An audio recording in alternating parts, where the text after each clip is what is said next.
One of the areas that is of most concern when an organization needs to protect its information assets is the change and challenges that come during times of divestitures and acquisitions.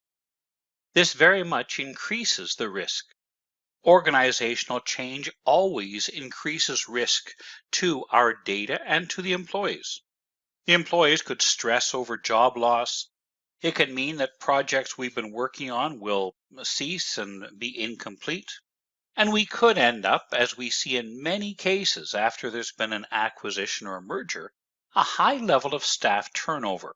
Some of it because the staff just doesn't want to work for this new company, or in many cases, because the organization wants to reduce redundancy and remove staff that were performing duplicate functions in the two companies prior to the merger. When we have a divestiture, we're going to get rid of a department or we're going to get rid of a process, then quite often we have a little bit of a challenge when it comes to data ownership, because the data we hold has been held by the company, and yet now that area that's breaking off or moving away, who owns the data? How do I segment the data between the two organizations properly? And are there any types of rules that come in here about the protection of personal data? Can I then disperse that off to this new entity? Are they allowed to use the data that was collected by the original organization? The other problem is, of course, during a divestiture, we lose a lot of our knowledge and knowledgeable staff. They move off maybe to another company, and we lose the people that have had the commitment and worked for us now for many years. There's also the risk, of course, of misuse of the data. A person using the data of the organization for their own benefit, or in order to try to preserve their ability to get a new job if necessary. When we go through an acquisition, then we, of course, have a number of different issues that come in here, starting even before the acquisition is announced. The secrecy of the negotiations, the planning and strategy, because this can very much affect things like share price and cause rumors within the organization. And sometimes these negotiations can be disclosed by something we call traffic analysis. Traffic analysis is being able to deduce or to infer something just by watching the traffic. If you see a person from a senior management team walk into the corporate communications area, or you see someone from HR walk into corporate communications, quite often you know that we're going to issue a press release maybe of a merger, acquisition, a layoff, or something that could definitely affect the organization. We don't know what they said, but we can infer something just by seeing the traffic between those two different departments. This is why when we are going to go through some type of negotiation for an acquisition, very often the high-level meetings are held out of town, held at a remote hotel where the various high-level people can get together, hopefully without being observed.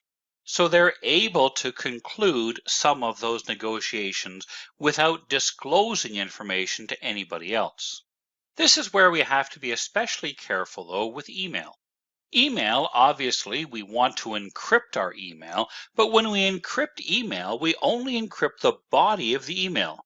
The actual addressing information and the header is still visible. So if I send an email from the CEO of one company to the CEO of another company, and the subject line says regarding negotiations for merger, well, everybody can read that. That's plain text.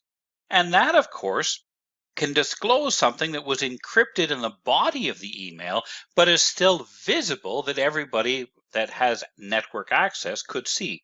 So we need to be careful with that. And quite often, therefore, email subject lines will be something that we'll put in a subject line that is not specific. It'll be something hidden, for example, project name or something like that. When it comes to acquisitions and we purchase or merger with another organization, there's a number of challenges that come in.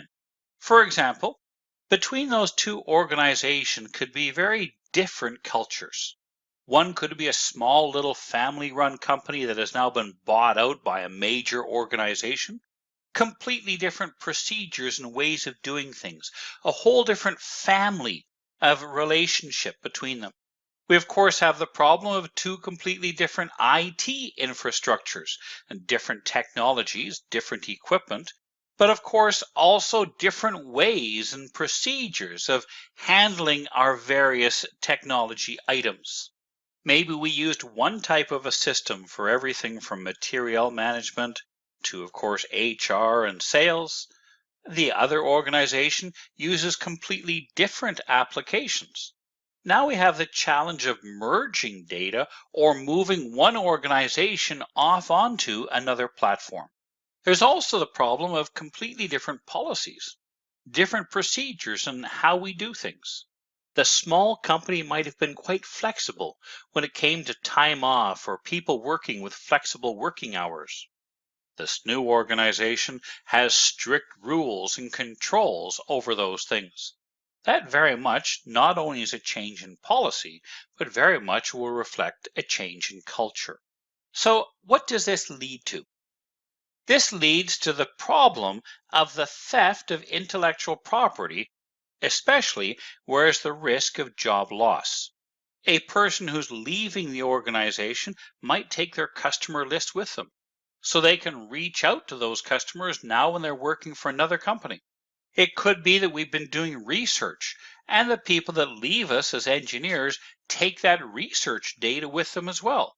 Something that we were using for our future competitive advantage now becomes the possession of a person that doesn't even work for us anymore.